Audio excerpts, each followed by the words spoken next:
ஒரு நாள் வழக்கம் போல் அரச சபை தொடங்கியவுடன் சபையில் இருந்த மூத்த அறிஞர் தேவப்பிரியன் எழுந்தார். அரசே வணக்கம். எனக்கு மிகவும் வயதாகிவிட்டது. இனிமேல் என்னால் உங்கள் அரச சபைக்கு வர இயலாது. நான் என்னுடைய சொந்த கிராமத்திற்கு சென்று ஓய்வெடுக்க எண்ணுகிறேன். ஆகையால் தயவு கூர்ந்து என்னை போக அனுமதிக்க வேண்டுகிறேன். தேவப்பிரியரே, வயதானால் என்ன? உங்கள் அறிவுதானே இந்த நாட்டிற்கு தேவை. அறிவுக்கு வயதாகுமோ? தயவு செய்து நீங்கள் போக வேண்டாம். இல்லை மன்னா, என்னால் நடக்கக்கூட முடியவில்லை. அரச சபையில் உட்காரவும் முடியவில்லை. என்னை போக அனுமதியுங்கள். சரி, உங்கள் இஷ்டம். போய் வாருங்கள். அரண்மனை கணக்கரே, தேவப்பிரியருக்கு நிறைய பொற்காசுகள் கொடுத்து வழி அனுப்பி வையுங்கள்.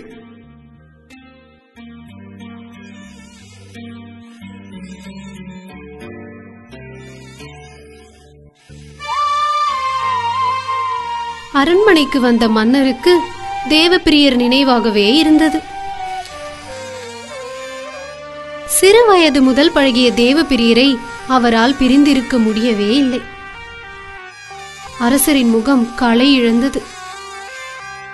இதை தெனாலிராமன் கவனித்தார். ஒரு முடிவுக்கு வந்தார்.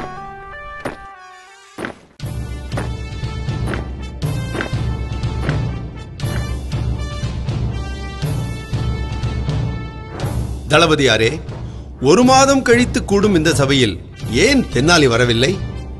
மன்னா, சபை கூடும் நேரத்தை அறிவிக்க நான் அவர் வீடு சென்றிருந்தேன். ஆனால் வீடு பூட்டியுள்ளது. தெனாலி எங்கு சென்றார் என்று தெரியவில்லை. படைகளை அனுப்பி நாற்புறமும் தேட உத்தரவிட்டுள்ளேன் மன்னா. என்னது? தெனாலிராமனும் இந்த ராஜ்யத்தை விட்டு சென்று விட்டாரா? நான் என்ன பாவம் செய்தேன்?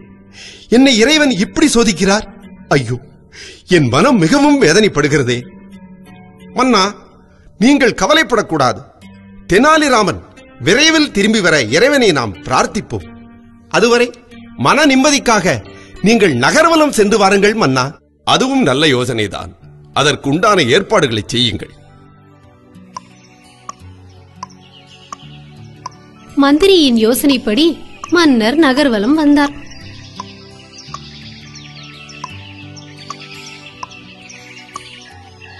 கோவில், குளம் என்று எல்லா இடங்களுக்கும் சென்றார். கடைசியில் ஒரு ஆற்றங்கரைக்கு வந்தார். அங்கு தெளிந்த நீர் அழகாக ஓடிக்கொண்டிருந்தது. அங்குள்ள ஒரு மரத்தடியில் முனிவர் ஒருவர் தவம் செய்து கொண்டிருந்தார். ஆஹா, என்ன அருமை, என்ன அழகு! ஆற்றில் நீர் தெளிவாக நீல நிறத்தில் உள்ளத்தை கொள்ளை கொள்ளும் விதமாக ஓடுகிறது. பார்க்க பார்க்க மனம் மகிழ்ச்சி அடைகிறது. சிறிது நேரம் அங்கு இருந்துவிட்டு மன்னர் தன் குதிரையில் ஏறி புறப்பட்டார்.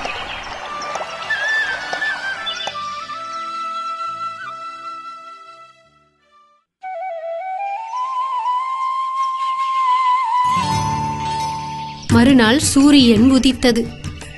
மன்னர் தன் குதிரையில் அமர்ந்து அதே இடத்திற்கு வந்தார்.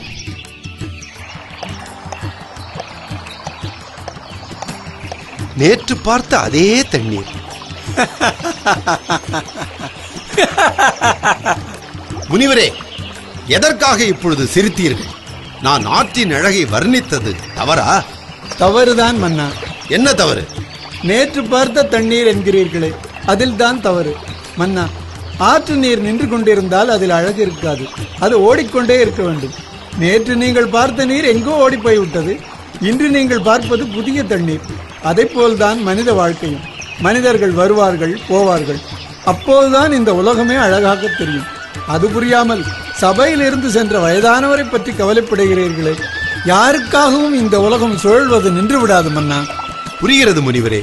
ஆனால் இளம் வயது என்னுடைய நண்பன் தெனாலிராமன், அவருமல்லவா என்னை விட்டு சென்று விட்டார். உங்களின் ஞான திருஷ்டியால் அவர் இருக்கும் இடத்தை கூற முடியாதா?